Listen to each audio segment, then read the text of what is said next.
Forever. Dog. I am the number one most impactful artist of our generation. Be the real rock stars, and I'm the biggest of all. I just told you who I thought I was. A god. I'm really happy for you. I'll let you finish. Thought I was. I am the number one most. I am the number one most impactful artist of our generation. Boom, boom, boom, boom, boom, boom, boom, boom, boom, boom, boom, boom, boom, boom.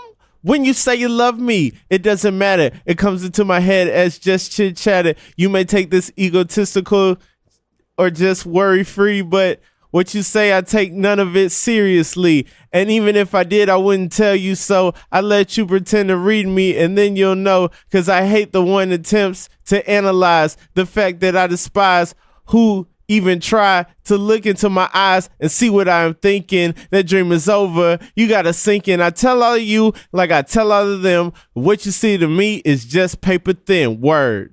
Oh, what up, everybody? This is a new episode of the Book Game Podcast. I'm Chris Daniels. I'm Rob Hayes. And we back with just two of us. No guests this week. We feel we got too much news to catch up on. Who wrote that verse? Where'd that verse come from? I don't know. I was like half listening. Come on, man. What? Come on, man. Who was I spitting, man? I already told you. I don't know. Who was it? It was MC Light. Oh, Charles Hamilton's cousin. Was it his aunt? Are you serious? I know who MC Light is. Why would you reference anybody through Charles Hamilton? The MC who's known for getting slapped by his girlfriend after a freestyle. He's known for a bunch of things, but that was like a little tidbit of information that I found out when I got introduced to him. Nerd out everything. That's how is that a nerd out? Because they're related. He's a geek. So he's such a dork. Look, man. I'm trying to put focus on mental health, and you over here just dissing the man Charles Hamilton. What does mental health got to do with? He was with Wale and Asheroth, Cudi and Drake, and Cole, all of them. Like, he's in their class, and he's definitely the one that blew his shot. Yo, yeah, I'm not disputing that. He's the from that take it from somebody class? who was like, this Sonic dude is gonna be the guy. No, nobody. All the rings, pring, they're all gone. We don't have Sega systems anymore. Man. Jeez, those are the times. That what's so funny is from that era, just people would ride out for certain people, and then some people would miss certain people. Like, I was late on Cole and Drake because I was busy listening to Wale, Big Sean, Currency, and those aren't really misses though. Wiz. No, those aren't misses, but that was but I meet people who are in that same mode, maybe focus on Chip the Rip. Yeah. Beam Me Up Scotty was out around that time. You ever run into a Chester French fan? No. There were very few of them, but people thought this could be the new sound, and it just I knew people who thought Mickey Fax was gonna do it. Yes, Mickey Fax was yeah. Oh man, it looked like the Urkel doll. Oh man, Mickey Fax. But then I heard stories of Mickey Fax being difficult to work with. I think I remember hearing that too. Oh, and who were the dudes from Harvard? They were jerks. Like when the Cool Kids was out, there was what were their names? I think I know who you're talking about from the Harvard reference, but I don't remember the name. Oh man. Somebody will tell us. Somebody tell us on Twitter. If you know who we talking about. You know who we talking about. But yeah, man. What are we talking about today? Shoot, man. First of all, we gotta show love to the Queen of Soul. Yes. Rest in peace, Miss Aretha Franklin. without Aretha Franklin, we wouldn't have so many of our favorite Kanye songs, you know. But just a staple just in American history. Even beyond just like celebrating a soul artist. You know, I remember growing up in school, we would have the ABCs of Black history, and A would always be Aretha Franklin. Okay. B would be Benjamin Banneker. C would be George Washington Carver. I don't think we ever made it past. Like, we were going to do ABC every day. And then, like, after a while, we'd be like, what happened to ABC? It's like, shut up, okay? Yeah, we never made. But we always learned about Aretha Franklin because she was first, definitely. Yeah. I mean, in Detroit, Aretha was fucking everywhere. Whoa. Oh. She was. Sorry. She would get mad if I swear just now. But she was, every school. Her church was literally like a 15-minute walk from my house. My family went to Tabernacle, but her church was New Bethel. And I had one of those grandmas who was like at church like every day, so she was at her church at that same church half the time. So every once in a while you would go. You was like, she would be there if ever she was around and she was in town. She would be at that church. Is that a different church from where she like grew up, or is that the same church from like? Because she started singing in the church, right? Yeah, I'm not sure if that's the same. I mean, that church has been around, if I'm not mistaken, has been around since the 40s. Wow. So the 40s or 30s. So it very well could be. But like growing up, I remember like that was the church, and I think that's where they did a lot of recent stuff still. I remember growing up listening to a lot of Aretha Franklin music. That's one of my mother's favorite artists, and so like we would definitely hear all the old, you know, if you want to do right all night, woman, you got to be a do right all night man. You know what I'm saying? We say a little prayer for you, and you know, respect, which is a song that, you know, is like when you look at periods like that, like we talk about on this podcast all the time, songs being reflective of what's going on at the time, and I feel like Respect is one of those songs that, like, in the context of the music, you know, this is a different time period where violence is, you know, kind of not talked about, and you know, disrespect of women is not really talked about, and you know, it's a powerful song in the context of its lyrics. But then when you take it to a deeper context, what's going on with Black people in our country at that time and civil rights and everything, the message of RESPECT is very important, and very sad that Al Sharpton don't know how to spell. How do you mess that up when that it's the song? Oh man, did you see that? I did not see it, but yeah, Al Sharpton was on some show and he was like, and like my fallen sister Aretha Franklin said, no, we need some RESPICT. No. I was like, what the hell? Well, come on, Al. Get the weight back or something if you're going to be messing up like this. He was about to say reciprocity. He fucked it up. I don't know what he was trying to say. Shout out to Lauryn Hill for teaching me about reciprocity. But if you don't know how to spell respect and you from the Aretha Franklin era, what are you doing? I don't know. And then if you listen to her music, I feel like her music in the 70s, she just like broadens her horizons. There's so much there. There's so many like Rocksteady is a dope song. You wouldn't have I'm Housing by EPMD if it wasn't for Rocksteady. You know, you got the songs Kanye sampled for School Spirit.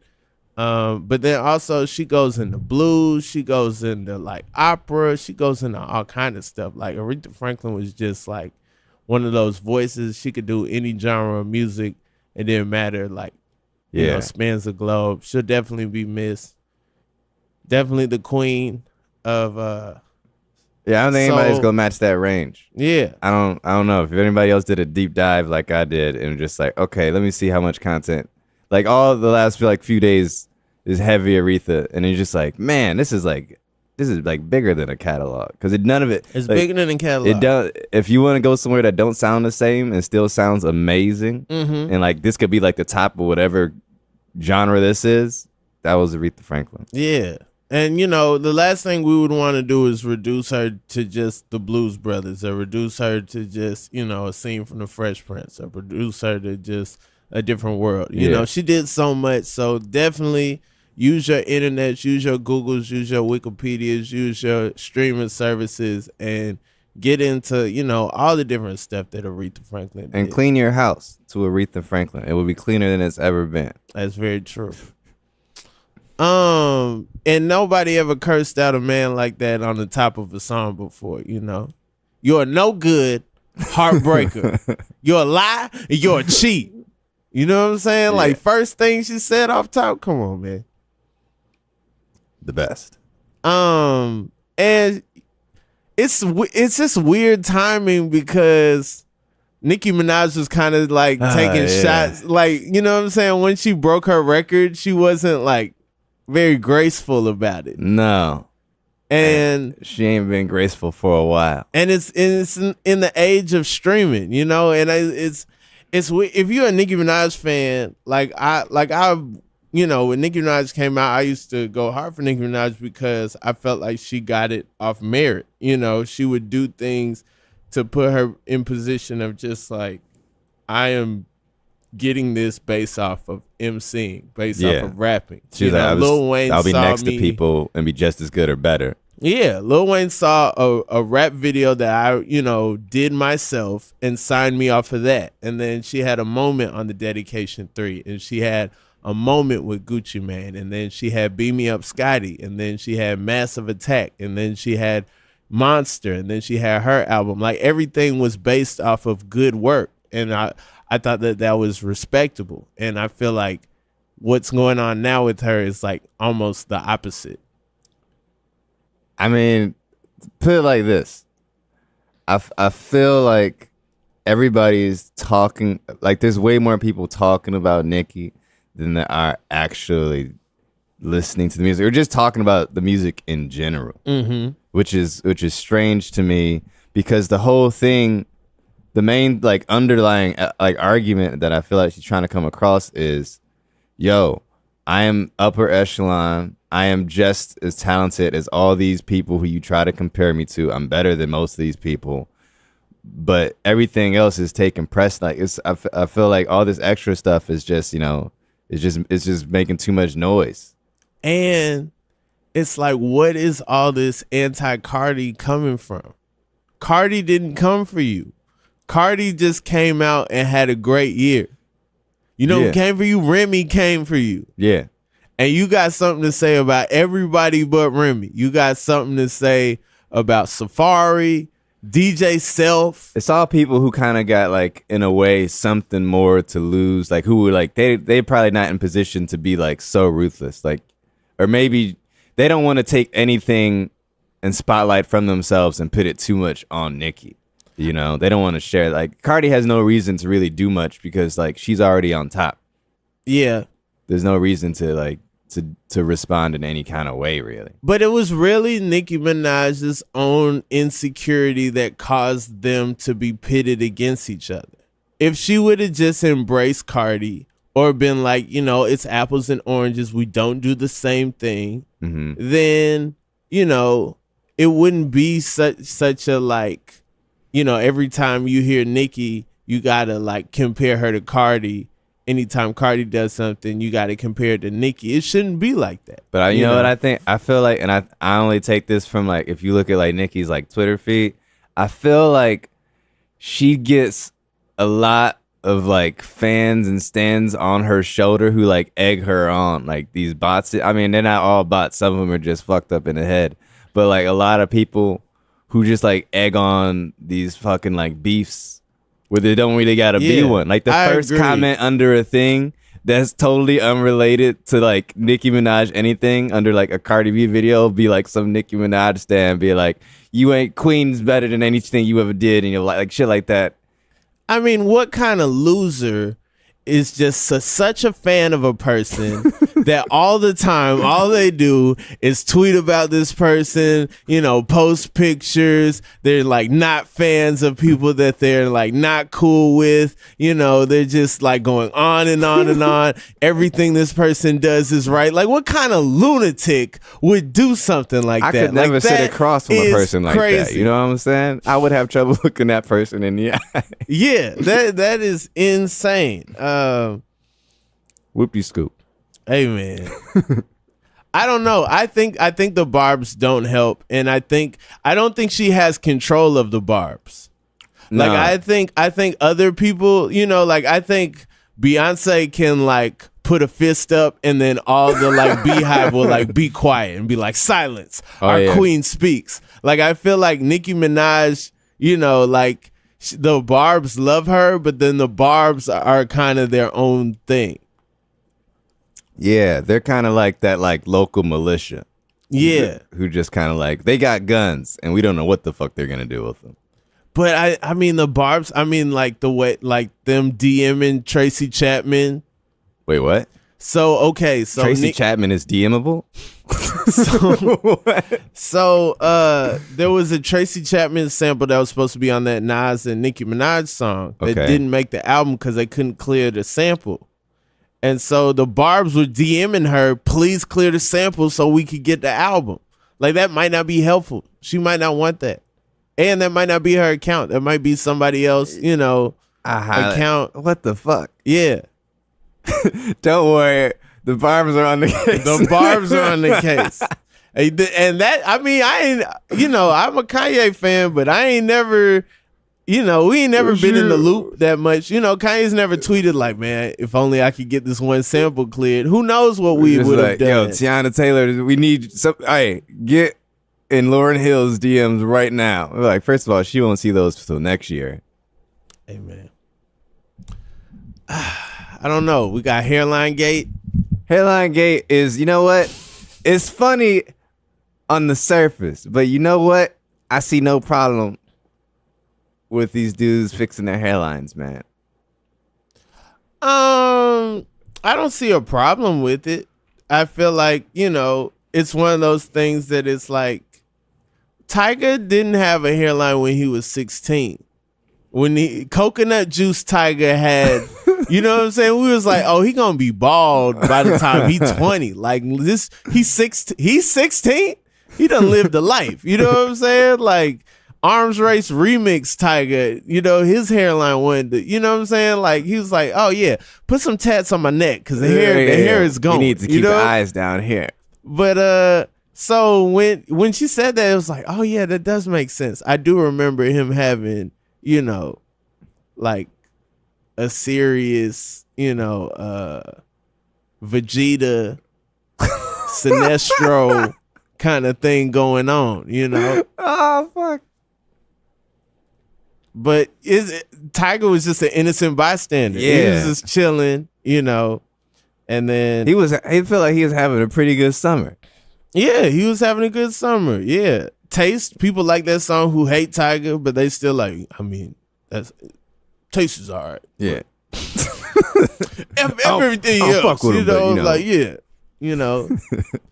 Kylie's grown, that helps. She's 21 now. Yeah. Finally. People seem to have like let that go. Yeah, she already had a baby with Travis Scott, And then out of nowhere,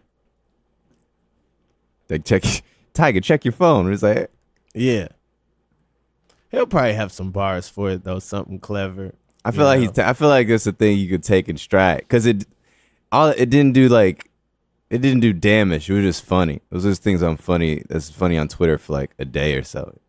Also, he has braids now, which is like, you know what I'm saying? Like, you don't see braids in the hair club commercials, Yeah. Like that's kind of taking it to the extreme. Like, I got my hairline fixed, but now I got like hang time and stuff. You know what I'm saying? Like, that's I'm another soaring higher level. than ever. I don't know, man. I feel like it's kind of hard to throw shade on a dude for fixing his hairline. To saying his hairline is manufactured when, I don't know how much of Nicki Minaj is biodegradable or not. Wow. What? Wow. What? Wow. It's a double standard here. What did you think of the album? I never hear it. You never heard Queen? Nah, I heard like a few songs. I've been listening to Mitski.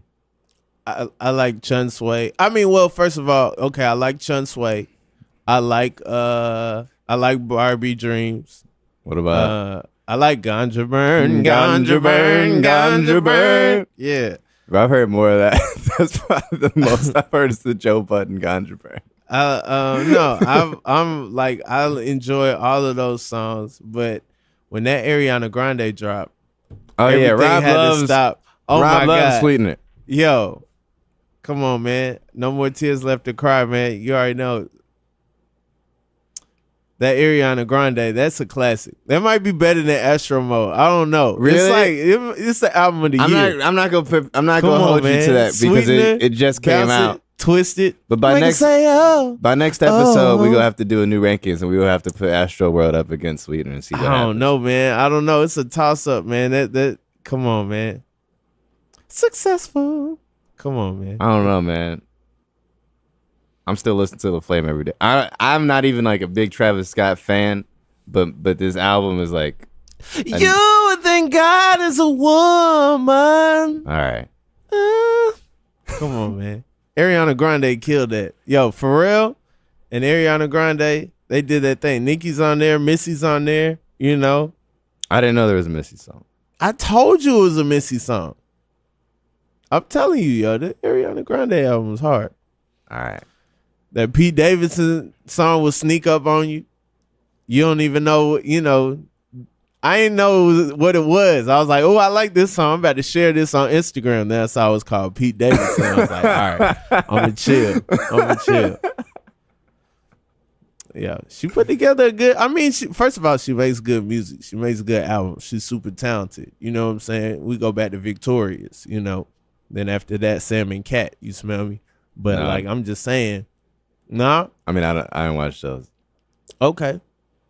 I'm just saying, yo, that Ariana Grande is popping.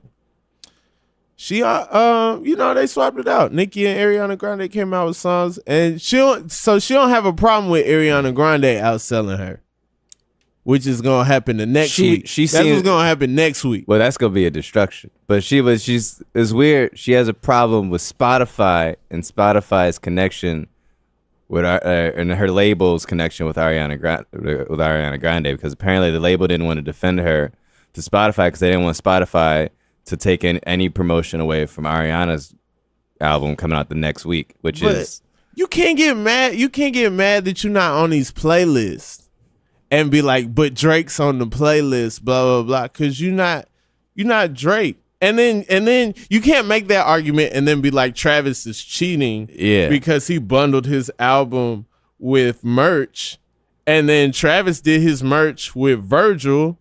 You did your merch with Don C. Mm-hmm. You know what I'm saying? To reference the Charlemagne interview, it's all Donda. You know, like wait a minute. So you know what I'm saying? If you can't get Virgil, you gonna get Don C. That seems like that's kind of what it is right now. And that merch just came out of nowhere. Is that stuff bundled? I mean, I feel like Nicki Minaj, her strategy for this whole everything has been not a strategy. The Barbs are saying Travis's bundles counted, but her bundles didn't. This rollout starts with what? What does this rollout start with? The music. Oh, we're talking about like just like the song with her and Wayne and Drake. Oh yeah, that's what this rollout starts like over a year and a half ago. No frauds. Damn, that's not no. That's how far removed we are. Okay, you know what I'm saying? Like No Frauds was supposed to be on this, and what was the other joint? Chun-Li's on it. No, then later it was like, all right, we're gonna put out, you know, Motorsport and all that mess happened. And then we're gonna put out Chun-Li and Barbie Tings. Barbie Tings didn't even make, you know, Barbie Tings has a video that came and went. Yeah, so then that didn't even make the album. It's been crazy. There's been several dates. There've been several. You know, it's like there is no strategy. I was like, besides the fact that it just feels like a tantrum, and not like a Kanye kind of like spur of like a lot of stuff. Because I feel like Kanye stuff, he like when he talks about numbers, he's not talking about necessarily like competing. He's talking about like levels of success. He's like weighing himself versus like anybody who doubts him. Because he's like Stuff. water. All right, stop this. But with Nicki, it's just like you keep putting up. You like it's like the person who puts up pictures on the wall or like people who you think are in her way, and it's just like too many things and stuff don't even make sense anymore because now you're just competing with all these like things that almost feel like fabrications. Once it gets to a point when you bringing up the baby, when you bringing up Stormy, I'm like, okay, this has gotten out of hand. Now Chris is invested. Yeah, no, that was crazy because I mean, you know, Kylie is a billionaire, but you know, I mean, okay, if the album wasn't popping, if Travis Scott's music wasn't popping, and they would have been like, "Come see us at the tour," there would have been a backlash. It would have been like, "Oh, you using this baby? Oh, we don't want to see this. This music is garbage." Astro Mode slap. You know what I'm saying? Like, I don't understand why. What is the issue? You know, but I think Nicki Minaj, I think it is a Kanye influence in the like, okay, the ego? Maybe I need the attention to get interest into the music. But it's not that wasn't the initial plan. Because if that was the initial plan, we would have just, you know, it would have been like a whole bunch of stuff and then we would have got music. It wasn't like we got music and then the music didn't move like she wanted it to move. And now we got, you know, all these feuds and all this drama and all this stuff. And it's all with people who need that more than she does. Yeah. She's not going at, you know, I mean, you know, she's not going at the top of rap. She's going at people who are on Love and Hip Hop. That's true. That's like where a lot of the clapbacks will come. Like, yeah, it's weird. It's like she'll pit herself up against like certain people who currently have a status of rap. You know, like Cardi and Travis. Like, arguably, you could say like the fans may be probably a different demographic that you might expect, but like they are as far like commercially seemingly at the fucking top of things. Yeah, but they haven't been out as long as her. No. And they haven't been on top as long as her. And so she doesn't have to do all the back and forth with them, you know? And I mean there's several things happening. There's her personal life has been made a part of this whole persona, and it is a persona. You know, Nicki Minaj, when you think about it, it is a character, it is a persona, you know, her, like it's all built on a heightened idea of who this rapper is. You know, it comes from an era that social media, you know, changed while Nicki Minaj was getting big. Okay. You know, like Twitter popped, you know, around the same time Nicki Minaj started to pop up. And it's kind of like, you know, it's not built for all the access. It's not, you know, it's a persona. It's a, you know, there's supposed to be some mystery. There's supposed to be some escape away and not be this character too transparent 24/7. So now, you know, she's forced to be this person 24/7. And that might not have been the original plan. So now stuff like her relationship with Safari is out there. Her relationship with Meek is out there. The little stint with Nas is out there. And like people are asking her about it and why it's not reflected in the music. And that was never the plan. I mean, it's kind of reflected in, what's that song, Barbie Dreams? No, Barbie Dreams is like Dreams Just Playing by Biggie.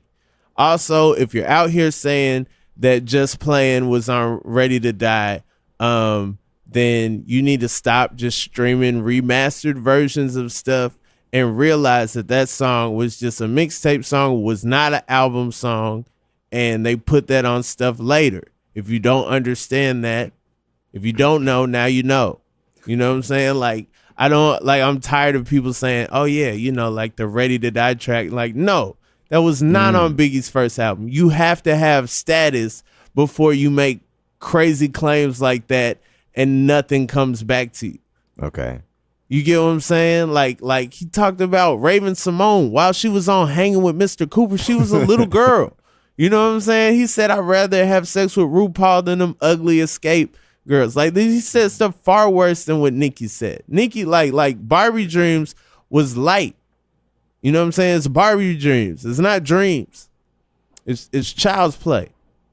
But even though there was like a lot of it was, it's a joke. It's funny. It's a joke. I'm just playing. But then I feel like once that joke started to play out on stuff like Twitter, then it just then it got away from. Because now you're engaging usually like trying to explain your joke, and that never works. Yeah. Well, see, the thing is, if you gonna make a song like that, you need to have it's kind of like one of those MC things where you got to be in a place where nobody's gonna check you. Maybe you play it for the people that you talk about or whatever, and maybe Meek. Yeah, and then you record the phone Meek call. was like, "Oh, I got caught," blah blah blah. But people, you don't want people to play you, and you're making a joke. You gotta be. I mean, she has songs with Eminem. It's supposed to be like an Eminem kind of humor. Yeah, that kind of thing. But like Eminem makes a joke, nobody's doing shit. I mean, people used to be mad, but they couldn't do nothing. Yeah, they wasn't gonna say nothing to Eminem.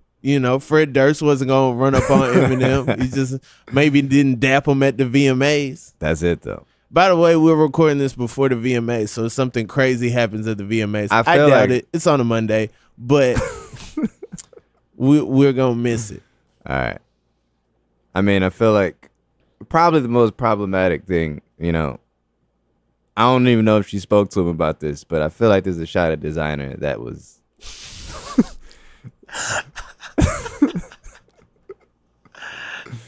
that was probably a little unwarranted. What did she say about Designer? I think she said he made out of special ed or something like that. Which Designer has made great strides.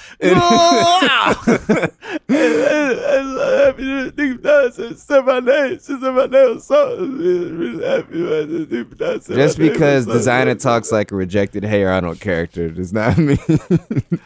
I just said move football head because that me and Gerald got me a hot top fade. Jokes or no jokes, I feel like we got Designers back. Yeah, we always got Designers back. We just playing. I'm just saying. You playing. All right, we got to talk about the most important thing that happened, since our last episode. Rihanna took a picture with Childish Gambino. Yo. Your man Donald Glover was posing extra hard. Like, okay, normally he outcools other celebrities, but he was definitely getting his I'm Childish Gambino in this picture. Like, I don't know what he was doing with his arms. He had some kind of it's like weird Arnold flex. Schwarzenegger Olympian kind of pose going on. Meanwhile, Rihanna's got the face looking like, I'm standing with this fool from Community. Like, she's giving the goofiest She kind of got the look best. Look at this clown. Rihanna has the best unbothered look you've ever seen. She's like, yo, you can't outcool Rihanna. I don't care. You having the best year ever. Yes, you was in a Star Wars movie. Yes, you had everybody messing with you with your shirt off and whatnot. You got 16 Emmy noms. But Rihanna's still looking like, yo, look, it's Troy. It's Troy. Oh man, where I bet at? this fool forgot I bet. Oh man, no. Seriously, the most important thing that happened is at 2 Chainz's wedding. Oh, yeah. Kanye wore some slides. I didn't have a problem with it. All right. After much reflection, the problem. No, you know what? Fuck it. Yeah, the slides. I get it. Kanye go do what Kanye go do. You in Miami. You got in a leather suit. Oh, and y'all crazy people talking about Kanye stealing from Jay-Z with the suit on chest. Y'all need to type in Google Kanye images 2010, and you will see plenty of images of Kanye wearing a suit on chest. That's kind of. I want to hear that. That might have been what bothered me, but the suit was nice. The suit was crazy. The suit was so nice. It was leather with some kind of green color. It had LV monogram embroidery all over it. And it's a 1-button suit on some like tuxedo type stuff. But then you go on chest. But then you go down in those slides. Easy slides. They look like life rafts with a strap on them. You're not gonna try to roast the slides. What? First of all, you're not gonna try to roast the slides. Come the on. slides are hard. The slides are hard. Slides with socks.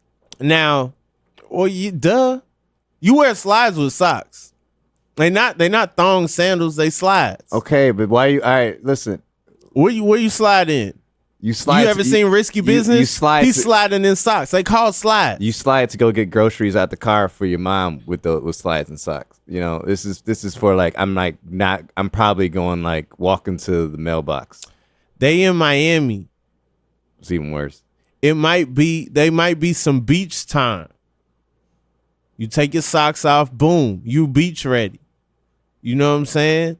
You don't know where y'all going. I live in Calabasas. I don't live around here. Whose fault do you think it was? I'm new here. That the slides didn't even fit his own feet. That's what makes it harder. No, don't make it harder. That's what makes it harder. I think they was Kim's slides. If you look closely, you can see his heels screaming for help, just hanging on the side like Mufasa. Yes, but that's so you don't trip. Have you ever walked in slides and then your slide? You know what I'm saying? That's why you get it a little size smaller. That way you make sure that you're not moving around too much in the slide. What do you think he said to Lil Wayne when he gave him the plate? What he said to Lil Wayne, like, man, good to see you, man. You know what I'm saying? When's the last time you seen Wayne in a suit? Never. Maybe around the like leather so soft era. Lollipop. Swagger like us. Lollipop, he got on a big old baggy suit. Yeah. No, wait, did he have a suit when he did Swagger Like Us? It was live? Swagger Like Us at the Grammys. They all had a suit on, yeah. They all had suits on, but Wayne probably had a, you know what I'm saying? He was like rolled up or something. He had some shit going on. I remember. I think he had a backpack on too. It was weird. Yeah, he had on a sequence jacket. That was such a great performance. Yeah, man. Would have been way worse if he was wearing slides. Yeah, we thought we'd never see T.I. again. That was T.I.'s last performance. I forgot about that. Tune in after the break for T.I.'s last performance before he goes to jail. Like, man, why not? MIA is pregnant. Put out all the stops for this. We might never see this combination again. No one on the corner. All right, you know what? Maybe if it's my wedding, if you show up with the slides, you know, we're gonna have to send somebody out to get some shoes for you. Are you serious? Yes, man. You're not wearing that shit to my wedding. If you get married in Miami and I got a leather suit on, if you got a leather suit on, you can do whatever you want and nobody cares about your shoes. You got on a leather suit. You already know if I get married, I already got operatives on the ground following Rob. What is he doing? What is he wearing? What stores is he going to? I need to make sure he's not. He's like, I'm getting those slides. Now, if I wear slides to your wedding, I'm getting the Yeezy slides. So that's just gonna let you know, oh, he could have afforded shoes. Exactly. Yeezy slides are like $130. Yeah. Like those are Stacey Adams prices. You know what I'm saying? Like you could get any square toes for that price, but it's like, no, I'm not. I'm wearing the Yeezy slides. But you definitely planned it because it's too coordinated with the suit. It looked dope. It looked dope. To you. It looked dope to you. a human eye. To me, it's unacceptable. Almost as unacceptable as Broaden your horizons. Now, if there was some Nike slides, yeah, that would have been unacceptable. But Yeezy slides and you Yeezy. What you supposed to wear? I mean, he does make Chelsea boots, but it's summertime. It's too hot for Chelsea boots. You in Miami. You think Virgil was like, okay, and I got these shoes too, and Kanye was like, nah, man. He couldn't do that. What do you mean? Cause LV, he made, come on, man. What? He already made a shoe with LV. If he would have did some white Mr. Hudson's, that would have been hard. It's great. It's more great ideas, man. Like everything already Trump slides, already down. Hey, man, we don't use the T word on this podcast. Oh. We say 45. Okay. Speaking of 45, I feel like there's more Kanye news that we haven't gotten to. Nah, I think that's it. Are we going to talk about it? Or are we not talking about it? Well, let's talk about it, man. All right, well, let's start at the top then. Okay. I feel like there was a good mix of ideals and Jimmy trying to like egg Kanye to get more into reality and policy, and Kanye really want to go there. Some stuff was interesting to me. Once you go off when he talks about like, do you regret certain things you say and stuff like that, and he's kind of says something he says a lot, like, I feel like we focus too much on the past, and I feel like we teach things like history, but like in schools I've never heard of classes where they teach you how to balance a budget or how to plan for the future, or just teach a future class, which sounds deep when Kanye says it, but is possibly some of the dumbest shit I've ever heard. How's that dumb? Why are we learning about history and we don't know about the future? Which way are we headed? To the past or to the future? How you gonna know where you're headed if you don't know where you've been? Come on, man. Get out of here with those. First of all, a class about teaching you how to balance a budget is literally just home ec. All right. Does class everybody exists. take home ec? That's a good question. What do y'all do in home ec? Sometimes I ain't never been in a home ec class and I ain't never been in a home ec class. And that's the problem. That's what Kanye's getting at. The fact that I've never been in a home ec class. He's got a problem with electives. But some people, you take home economics, y'all making brownies. Y'all ain't out here balancing checkbooks. So there's no class about taxes. Okay, so you learning the quadratic equation. Let's double up the ideals then. Shout out to everybody that uses the quadratic equation in your real life. What is the quadratic equation? Come on, man. A squared plus B squared, ain't that one? A squared equals C squared plus B squared. Come on, man. I've never pulled up to a venue and they've been like, all right, now if you do A squared jokes and B squared jokes, you need to be off the stage by the time C squared comes around. That don't happen. You know what I'm saying? Like, come on, man. You got beef with the education system? I'm saying you saying it's the dumbest thing you ever heard. Bro, what is future class? What do you mean what is future class? What is future class? Yo, the man. You mean science class? No. Math class? No, not science fiction, dog. Future class. I ain't say dog. science fiction.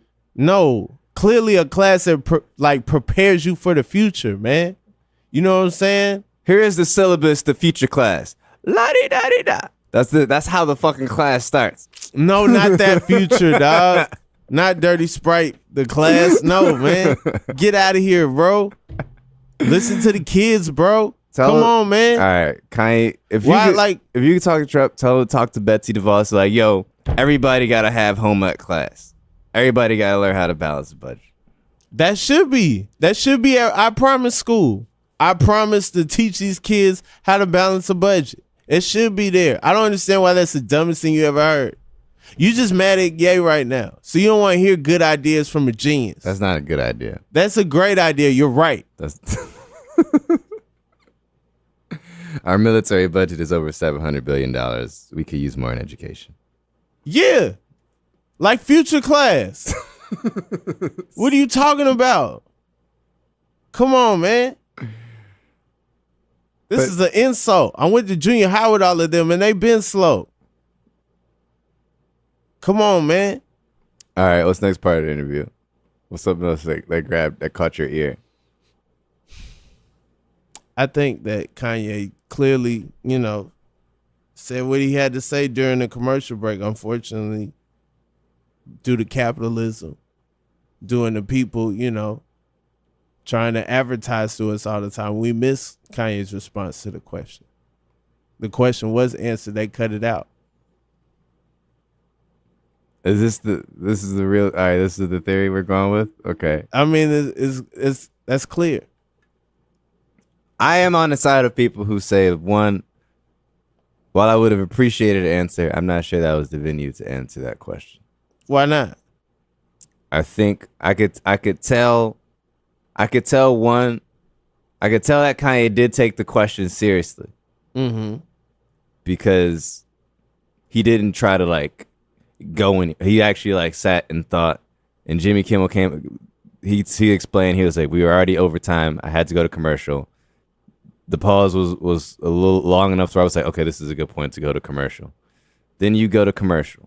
Then you come back. Kanye, as we all know, when he's on television or pretty much if he wants to say something or address something, he will say it or address it. So whether or not, I don't think Jimmy Kimmel saying we're just gonna let that go because we're not gonna have you come back to that. I feel like Kanye probably was like, I don't want to answer that right now. It's probably not the venue, and they let it go. That's fine. I do appreciate an answer, for some regard on that, because I feel like Charlamagne kind of asked him a similar question, and he kind of dodged it too, because you kind of go back to this whole, well, I only like dude because of what he represents. Policy and all that stuff has no real, interest to him. He's just trying to I don't know, he's just trying not to be influenced by liberals and media and other black celebrities and stuff like that. Some of that sounds like he's like those dudes who I'm trying to own the libs and shit like that.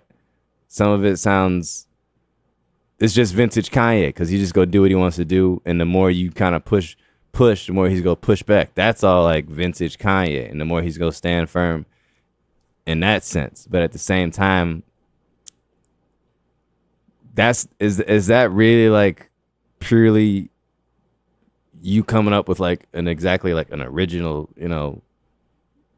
thought of a sense, or is that just pushback?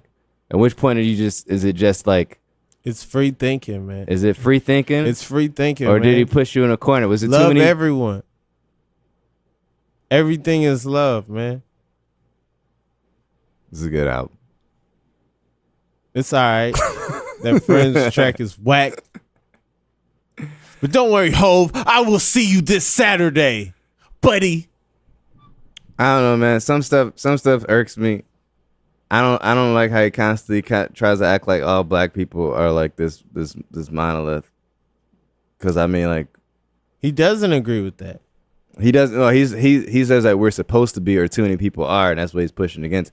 But we disagree with shit all the time, Trump included. That's true, but there is a it's like a thing that people are fighting against, but there are people who embrace the idea of the monolith, not in those words, because it seems like the only time people use the word monolith is to talk about black people being or not being a monolith. But it seems like sometimes some of the things that I see on Twitter, especially with black Twitter, kind of embraces that idea, whether you like it or not. And I think that this general consensus, I think that the people, when people refer to him, it's definitely in a mindset of, why we have a problem with Kanye. You know why we don't like Kanye. Blah, blah, blah. You know why Kanye pissed us off. Yeah, but even we've done it on here where we talk about like all this, like the cancel culture, shit like that, when people just like, oh, he didn't put on the hat, or he didn't, we can't listen to the music anymore, we can't talk about it, he just done. Mm-hmm. We both hate those people, or we just disagree with that mindset. Yeah.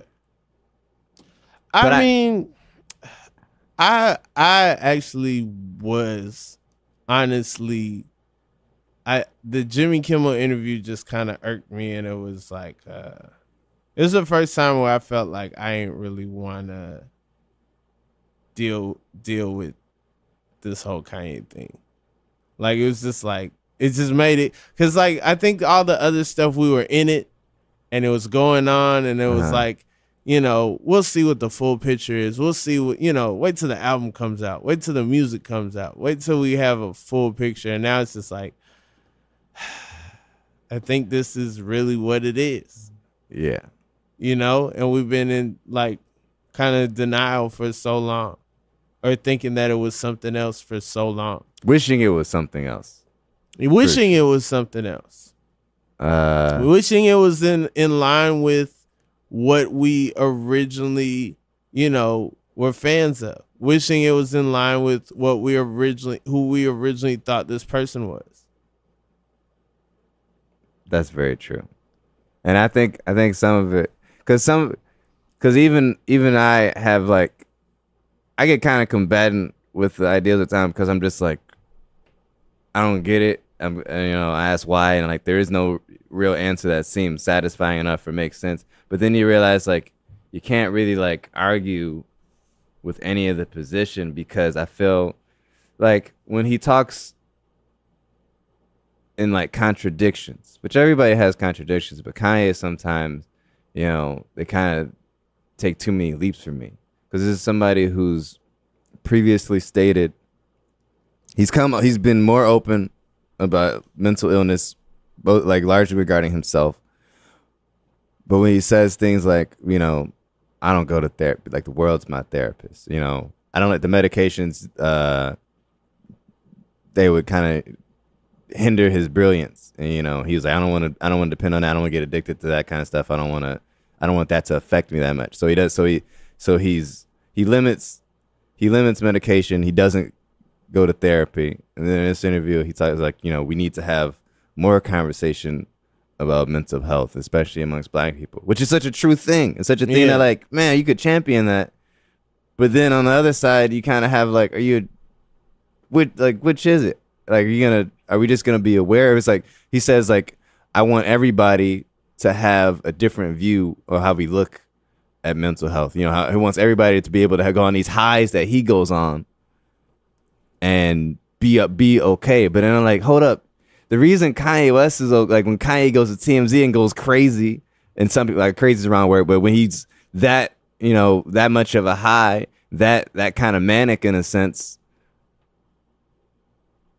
he's Kanye, so he's afforded the chance to do that, and you know, you don't have to really suffer any consequences. You can still move about because you are a genius. You still get to do that. And people were like, man, what a Kanye moment that was. But then you get to go back and make shoes, and you got this, you go to this house in Calabasas, you have this family, you have all these, you know, things that you've earned, whereas somebody else, you're not afforded that, you know, because you're just a regular person. So it's not the same, and I don't know, I don't even know where to put that. That would take more thought, more discussion. But I think that, I don't know if people use the word disconnect a lot, and I'm not sure, like, because I feel like in some ways he wants to be more connected than ever. But but he doesn't want to, like, I think part of being connected and part of, you know, if we're going to have this cancel culture, we need to have, you know, when people are held accountable, we need to, you know, they need to be able to say, I was wrong, I apologize, or I didn't consider, you know, the whole thing. I didn't really, you know, and then people need to accept that as well, or else the whole thing is not it's not gonna work. You know.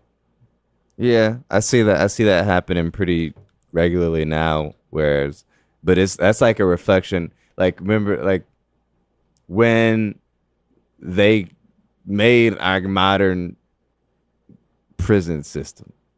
It was supposed to be called correctional facility. So it's supposed to be you would go in, you would do your time. While you're doing your time, you would work to be, betterment as a better person. You would come out and then you would serve society again as a better person.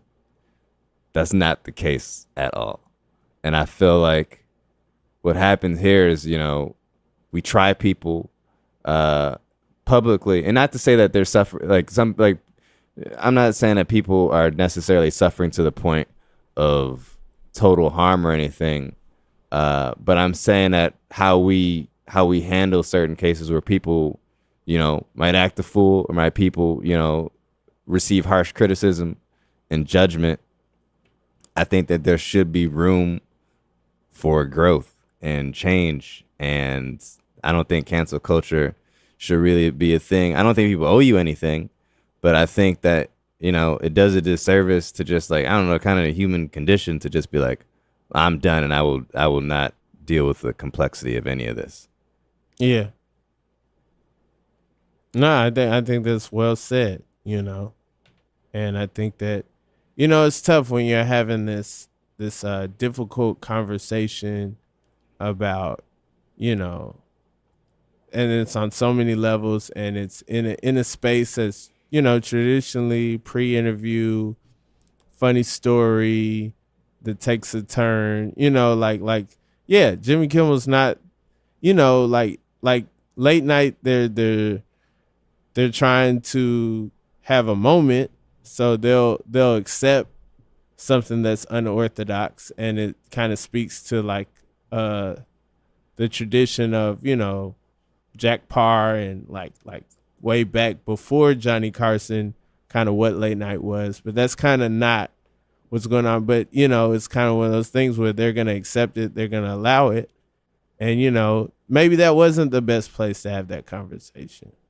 And it's hard to have that conversation when, people come to your home city and try to throw shots at you, in concert. And you got to deal with that at the same time.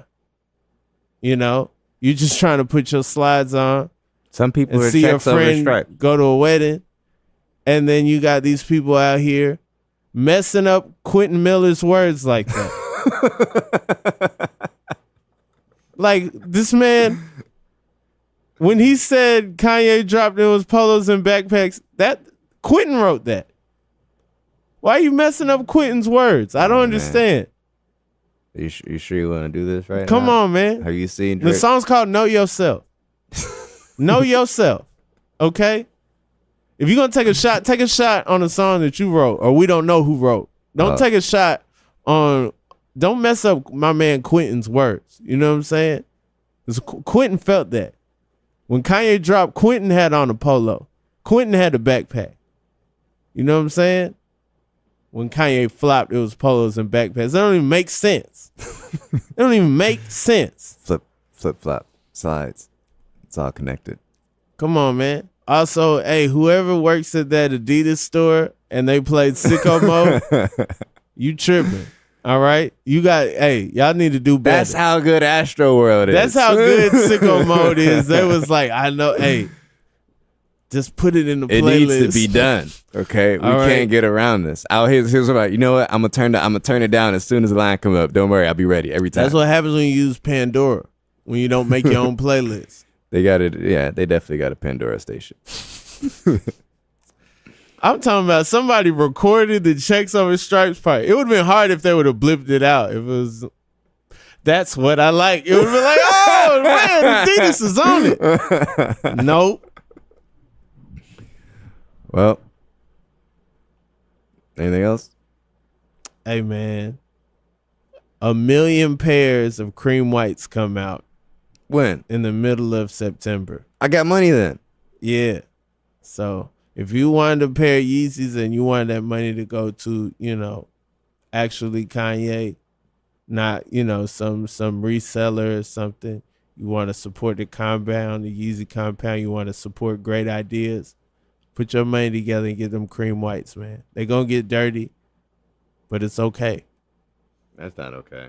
That is okay. Draw on them. Do whatever you want. You know what I'm saying? Personalize them. Make them your own. Write your name on them. More importantly, Flognaw sold out. So if anybody has any line on tickets, Yeah. link us up. I'm going to be in Los Angeles at the time of Camp Flognaw. So yeah, if anybody knows Felicia the Goat or Taco or Jasper or Earl or anybody, if you know anybody, you know the Carnival Man, Lauryn Hill's pianist. Yeah, if you know anybody, holler at me because I need to be there. All right, man. I need to hum with Cuddy. Let Rob hum with Cuddy, man. I thought you was gonna hum.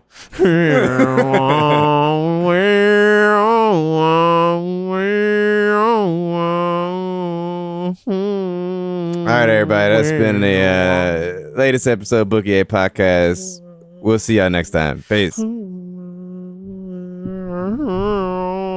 Forever Dog. This has been a Forever Dog production.